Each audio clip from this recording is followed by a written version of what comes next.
La medianoche del 13 de junio avanza en absoluto silencio sobre el tercer piso del Palacio Apostólico. En el interior de la capilla privada, la vela casi se ha consumido por completo, arrojando sombras inestables sobre el mármol frío donde el Papa León XIV permanece de rodillas. Roma duerme más allá de los muros vaticanos, ajena a la densidad del aire en esta habitación. Detrás del pontífice, sobre un escritorio de roble cercano a la puerta, reposa un documento definitivo que carece aún de su firma. Quedan exactamente 18 días. Si ese papel no es rubricado, el 1 de julio se convertirá en la línea legal que divida de manera irreversible la obediencia y la ruptura. Se trata de un decreto de excomunión meticulosamente redactado por el Dicasterio para la Doctrina de la Fe, revisado por 3 canonistas y aprobado por el cardenal Víctor Manuel Fernández. Su contenido señala directamente a 4 sacerdotes que pretenden ser consagrados obispos católicos sin el permiso papal. 4 hombres que avanzan hacia una decisión que el derecho canónico trata como un acto casi imposible de deshacer. El Papa no extiende la mano hacia el papel, no altera el silencio de la capilla. Sus manos siguen entrelazadas bajo el crucifijo, mientras la mecha se hunde en la cera fundida. Fuera de estas paredes, la Iglesia Católica mantiene su apariencia ancestral, ordenada e inquebrantable, pero dentro. El líder de 1.400 millones de fieles enfrenta una paradoja sistémica que ningún pontífice ha encarado con tanta crudeza en casi 4 décadas, si firma el decreto demasiado pronto. Convertirá a estos hombres en mártires ante los ojos de su comunidad. Si espera demasiado, mostrará debilidad ante un movimiento que lleva décadas habitando en la periferia de la comunión. El reloj institucional ya ha comenzado su cuenta regresiva. La fractura actual tiene una fecha de origen precisa en el calendario de este año 2026. A principios de febrero, el padre Davide Pagliarani, superior general de la Fraternidad San Pío X, no emitió una advertencia ambigua ni una queja tradicionalista. Lanzó un anuncio público con un destino fijo. La fraternidad procedería con las consagraciones episcopales el 1 de julio dentro de la propia Roma y sin el mandato de León XIV. No era una petición de diálogo. Era un acto programado con la precisión necesaria para obligar a la Santa Sede a ponerse en movimiento. Para el Vaticano, el peligro no es simbólico. La consagración episcopal transmite la sucesión apostólica, la capacidad de ordenar sacerdotes y confirmar fieles, otorgando a una estructura el poder de sobrevivir de manera autónoma más allá de una generación. Si la fraternidad obtenía nuevos obispos fuera de la autoridad romana, aseguraba su futuro prescindiendo de Roma. Pagliarani calculó el impacto de sus palabras al fijar la fecha para julio, otorgando deliberadamente tiempo a la fraternidad para prepararse y al Vaticano para reaccionar. Cada día transcurrido desde febrero se transformaba en la prueba de si el Papa negociaría, castigaría o callaría.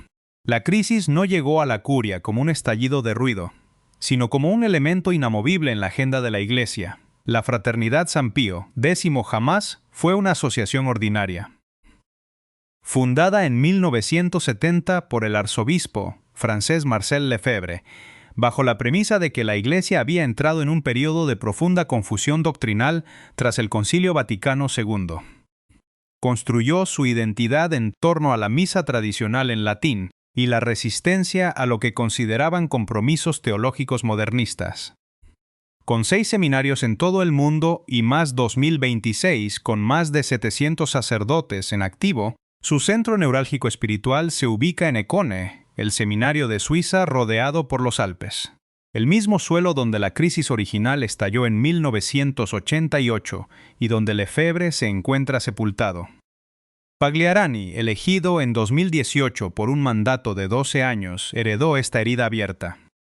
Descrito por quienes le conocen como un clérigo silencioso, preciso e intelectualmente severo, su anuncio no obedecía a un impulso temerario. La urgencia del movimiento era biológica y estructural. Sus obispos actuales están envejeciendo de manera crítica. El obispo Bernard Felay cuenta con 60 años, Bernard Tissier de Mallerais tiene 81 años y Alfonso de Galarreta 67. Sin nuevos obispos que consagren óleos y ordenen nuevos ministros, la maquinaria sacramental de la fraternidad se extinguiría o se vería forzada a depender de Roma, perdiendo la independencia protegida durante medio siglo, sin embargo. El Vaticano observa la misma acción a través del rigor del Canon 1382, el cual establece de forma explícita que la consagración de un obispo sin mandato papal conlleva la excomunión automática tanto para quien la otorga como para quien la recibe. Ante el desafío, León XIV ejecutó una estrategia inesperada. En lugar de emitir advertencias públicas a través de la oficina de prensa, envió un emisario de alto rango del dicasterio para la doctrina de la fe directamente a la sede de la fraternidad en Menzingen, Suiza. El enviado portaba una propuesta sellada con 6 condiciones concretas que pretendían probar si la reconciliación era factible antes de que el 1 de julio se volviera irreversible. El documento ofrecía el reconocimiento de la fraternidad como una prelatura personal con su propio obispo, la preservación de su estructura formativa interna y el derecho exclusivo a celebrar la misa tradicional en latín, además del reconocimiento mutuo de los sacramentos y la supervisión vaticana de sus seminarios con amplia autonomía garantizada. En 72 horas, Pagliarani aceptó las primeras 4 condiciones. El corredor hacia la paz parecía abrirse. El colapso de la negociación sobrevino con los 2 últimos requisitos de Roma. La 5ª condición exigía un reconocimiento público formal de que los documentos del Concilio Vaticano II representaban el magisterio auténtico de la Iglesia Católica. La 6ª requería admitir la validez del Novus Ordo, la misa ordinaria celebrada en la gran mayoría de las parroquias, desde 1970. Para el Vaticano, esto constituía la línea mínima de comunión doctrinal. Para la fraternidad, tocaba el núcleo mismo de su resistencia de 50 años, basada en denunciar que las reformas posconciliares debilitaban el sentido del sacrificio sagrado. Ceder públicamente equivalía, ante sus fieles, a una capitulación total. La respuesta final de Pagliarani al enviado clausuró el intento diplomático al afirmar que aceptar esas 2 últimas condiciones les exigiría negar aquello que consideraban verdadero, sentenciando que ningún papa podía pedir a un hombre que mintiera sobre su propia conciencia. El emisario regresó a Roma con las manos vacías y la certeza de que el superior general no cedería ante estructuras ni promesas. Si el líder institucional era inalcanzable, la Santa Sede tendría que dirigirse directamente a la conciencia individual de los 4 hombres elegidos para cruzar la línea. Fracasada la vía diplomática en Menzingen, el Papa León XIV comprendió que los informes oficiales de la Curia y las declaraciones públicas de la fraternidad ocultaban una realidad mucho más fragmentada y humana. El sistema vaticano exigía la firma inmediata del decreto, pero el pontífice decidió dirigir su mirada hacia el eslabón más vulnerable de la crisis, la conciencia individual de los 4 sacerdotes elegidos para la consagración. A finales de mayo, la inteligencia del Vaticano ya había cruzado las fronteras suizas de forma silenciosa. Un periodista con estrechos vínculos en Écone comenzó a reunir fragmentos de la historia, revelando que el Papa había obtenido la identidad de los candidatos semanas antes de que la propia fraternidad los anunciara oficialmente el 26 de mayo. No se trataba de una masa uniforme de rebeldes abstractos, sino de 4 biografías con expedientes, destinos y rostros concretos estudiados al detalle en el despacho papal. Un suizo de 44 años con más de una década arraigado en Écone. Un francés de 52 con experiencia pastoral en 3 países, un estadounidense de 48 que lideraba un distrito en plena expansión en Norteamérica, y un segundo francés de 55 años, posicionado como uno de los consejeros más cercanos al propio Pagliarani. Hombres que habían entregado sus vidas a una estructura que consideraba a Roma en estado de compromiso doctrinal, pero que ahora debían asumir el peso de una sanción canónica automática. La respuesta del Papa no se gestionó a través de los canales burocráticos tradicionales. El sábado 13 de junio, a las 3:30 de la madrugada, antes de que el Palacio Apostólico despertara, León XIV se sentó a su escritorio y comenzó a redactar 4 cartas de su puño y letra. Sin secretarios, sin tecnicismos legales ni menciones al canon 1382. El papel blanco, timbrado con el sello papal y escrito en latín, prescindía deliberadamente de las amenazas de excomunión para confrontar a cada sacerdote con una única y devastadora pregunta sobre su vocación. A las 4:15 de la mañana, las cartas estaban selladas. Ese mismo sábado por la tarde, un correo privado introdujo las misivas directamente en el seminario de Écone, transformando el conflicto institucional en un dilema a puertas cerradas. Mientras 3 de los candidatos reafirmaron su compromiso tras consultar con sus superiores bajo la consigna de que la bondad del Papa no lo hacía tener la razón, el candidato más joven, el sacerdote suizo de 44 años, personificó la fractura interna del sistema. Tras leer la carta, fue visto en los pasillos del seminario con el breviario apretado contra el pecho y lágrimas silenciosas recorriendo su rostro desorientado, como quien recibe la noticia de una muerte. La estructura reaccionó de inmediato para contener la fisura. El rector de Écone, un veterano con 2 décadas de experiencia en el centro suizo, confrontó al joven sacerdote con dureza institucional, advirtiéndole que sus lágrimas eran el arma del demonio, que Roma siempre operaba apelando al corazón para quebrar la voluntad y que el Papa solo probaba su determinación. Aunque al día siguiente el sacerdote celebró la misa tradicional en latín según lo previsto, el golpe psicológico ya se había asestado. El microdetalle de su vacilación evidenció la línea de falla que la diplomacia oficial no había logrado registrar. Para este clérigo, romper con la fraternidad significaba perder su hogar espiritual, sus amistades y su identidad. Pero aceptar la consagración implicaba romper definitivamente con aquel a quien se le había enseñado a reconocer como el vicario de Cristo.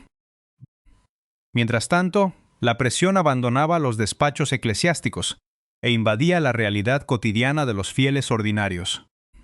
En Lyon, Francia, una mujer llamada Marie, que había criado a sus 4 hijos dentro de la fraternidad y recordaba el trauma de la división familiar provocada por Lefebvre en 1988.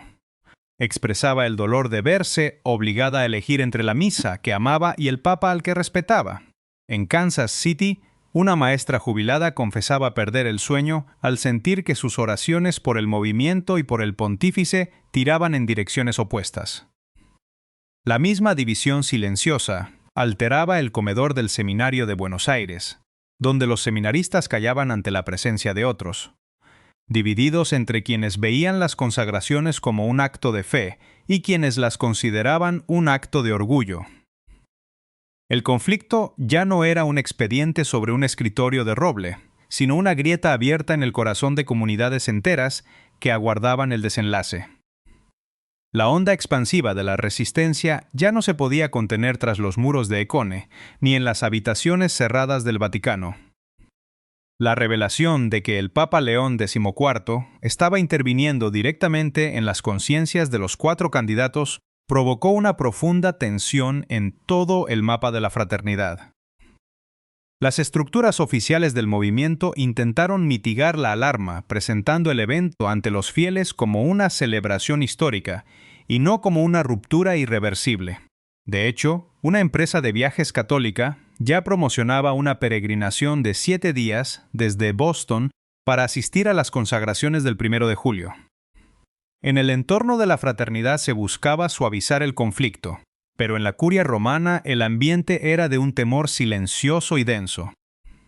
Los oficiales vaticanos advertían que la Iglesia ya no se encontraba en 1988, pues en el mundo actual cada católico con un teléfono móvil presenciaría la ruptura en tiempo real y se vería obligado a elegir un bando. La maquinaria del sistema presionaba por una respuesta contundente y jurídica para frenar la propaganda del movimiento tradicionalista dentro de este escenario de nerviosismo generalizado. La línea de resistencia más dura emergió del propio aparato romano.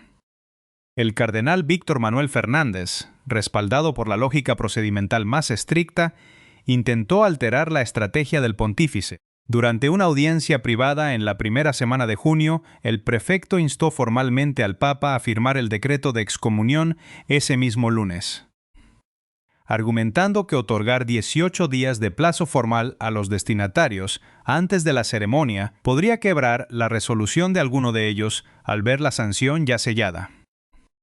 Para la burocracia vaticana, el silencio del Papa era interpretado como un signo de debilidad institucional que la fraternidad sabría explotar.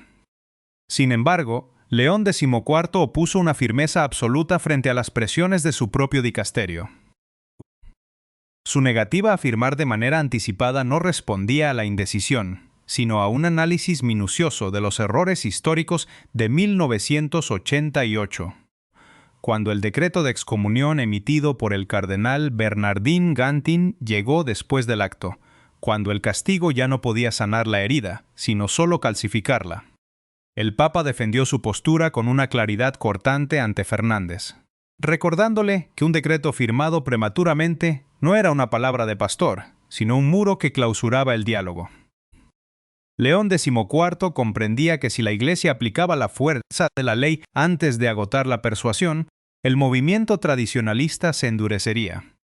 Sus seguidores verían la sanción como una prueba de persecución, y sus seminarios se llenarían de jóvenes atraídos por la imagen de un remanente fiel.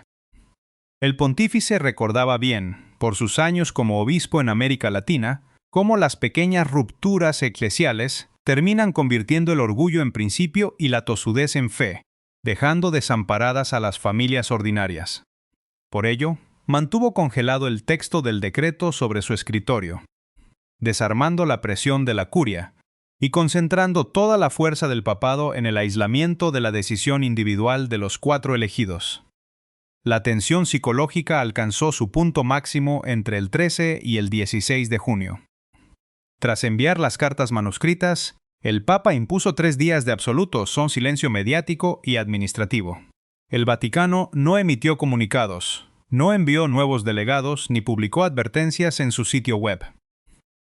Esta ausencia deliberada de ruido funcionó como una presión mucho más pesada que cualquier sanción legal. En Écone, los ornamentos litúrgicos seguían preparándose para la ceremonia, pero el silencio romano calaba hondo en el refectorio y en los pasillos de Suiza.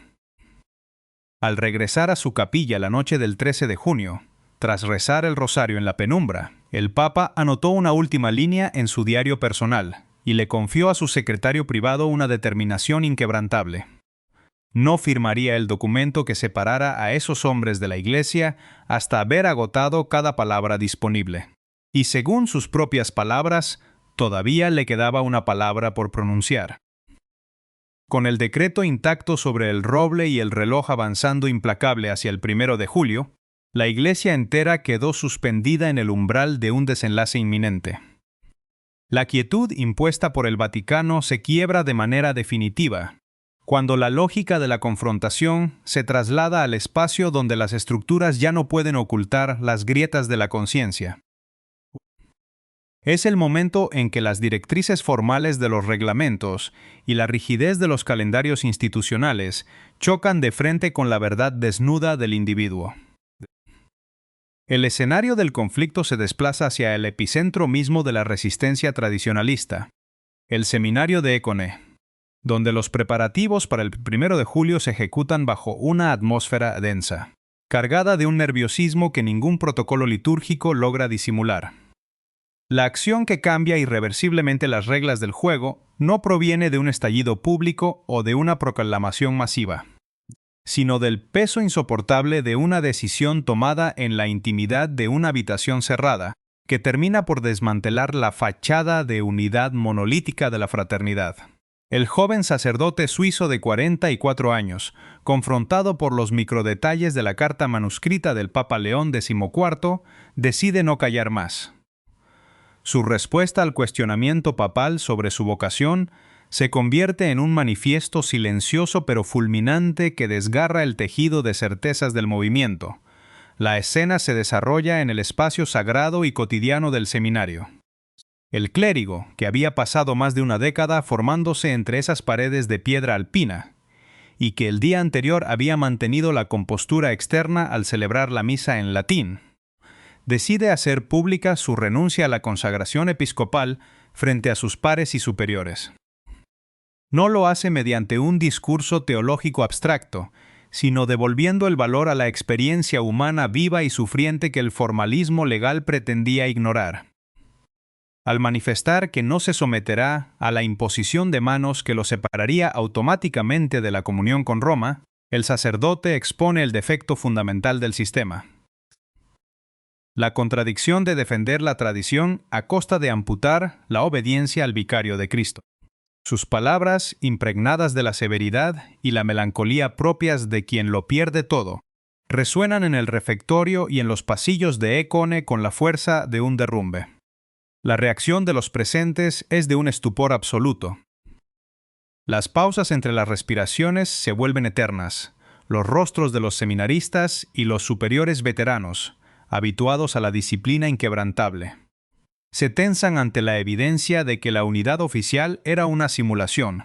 Este acto arranca de golpe las máscaras establecidas de la fraternidad. La resistencia ya no puede presentarse ante el mundo católico como un bloque homogéneo y heroico que protege una fe olvidada. Ahora se revela como una estructura herida desde su interior por la misma aguja de la conciencia que el Papa supo manejar a la distancia. El rector del seminario, que había intentado minimizar las lágrimas del joven calificándolas como armas del enemigo, observa cómo el control institucional se le escapa de las manos. La atmósfera del espacio físico cambia por completo. El silencio de Écone ya no se percibe como el recogimiento sagrado de los guardianes de la liturgia, sino como la presión sofocante de una fractura que se expone a la vista de todos. El desistimiento del candidato suizo desarticula la estrategia de Davide Pagliarani de presentarse el 1 de julio con 4 hombres decididos. Al quebrar el frente de los elegidos, el valor del testimonio personal del clérigo devuelve la crisis a su dimensión más real y dolorosa, demostrando que detrás de los títulos, los decretos y dinastías sacramentales, lo que verdaderamente se está jugando es la salvación y la coherencia de las almas. En Roma, la noticia del colapso de la unanimidad en eco llega al escritorio de roble del Palacio Apostólico, no como un triunfo burocrático, sino como la confirmación de que la palabra manuscrita ha cumplido su propósito antes que la ley. El Papa León XIV, que se había negado a utilizar el decreto como un muro prematuro, contempla cómo el peso de la realidad humana ha modificado el curso de los acontecimientos. A falta de pocos días para la fecha límite, el tablero institucional ha quedado completamente trastocado. La fraternidad debe decidir si sigue adelante con una ceremonia disminuida que evidencia su división interna o si detiene la marcha ante una Roma que no necesitó condenar para vencer. La tensión alcanza un punto de no retorno donde las viejas fórmulas de 1988 ya no sirven para explicar el presente. Y el mundo católico aguarda el desenlace final con la certeza de que las reglas del juego han cambiado para siempre. Las consecuencias del terremoto silencioso desatado en Écone se extienden rápidamente por todo el entramado del sistema católico, alterando la resonancia de un conflicto que parecía destinado a repetir los errores del pasado.